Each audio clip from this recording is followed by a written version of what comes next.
റജബ് തീരാനായി, ശഅബാനും ഇതേപോലെ തീരും. റമദാനിന്റെ തുടക്കത്തിൽ ഒരു 2 ദിവസം ഉണ്ടാവും ആവേശം, അതും അങ്ങ് തീർന്നു പോകും.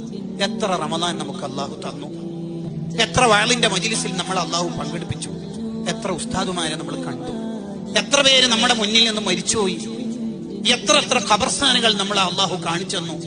എല്ലാ രാത്രിയും 1-ാമത്തെ ആകാശത്തേക്ക് അള്ളാഹുവിന്റെ റഹ്മത്ത് ഇറങ്ങിയിട്ട് അള്ളാഹ് ചോദിച്ചില്ലേ, ഹൽ മിൻ മുസ്തഗ്ഫിർ, ആരെങ്കിലും എന്നോട് പൊറുക്കലിനെ തേടുന്നുണ്ടോ, ഞാൻ നിങ്ങളെ നന്നാക്കി തരാമെന്ന് പറഞ്ഞില്ലേ? എന്നിട്ടെന്താ നമുക്ക് മാറ്റം വരാത്തത്? തൗബയുടെ വാതിലുകൾ മുഴുവനും അള്ളാഹു നമുക്ക് തുറന്നു തന്നു.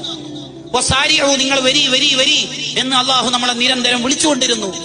എന്നിട്ടെന്തേ നമുക്ക് മാറ്റം വരാത്തത്? നമുക്കെന്തേ ബോധം വരാത്തത്? 1 സെക്കൻഡ് ആയിരിക്കും ആഖിറത്തിൽ നമ്മളെ വിജയ പരാജയത്തിന്റെ മാനദണ്ഡം. ഒരൊറ്റ സെക്കൻഡ്. അയാൾ സുബ്ഹാനല്ലാഹ് ചൊല്ലാനിരിക്കുമ്പോൾ നമുക്ക് മരിച്ചുപോയി. അക്കാരണം ഉണ്ടായിരിക്കും, ആ ഒരു സെക്കൻഡ് ഉപയോഗിച്ചുകൊണ്ടായിരിക്കും അയാൾ സ്വർഗ്ഗത്തിൽ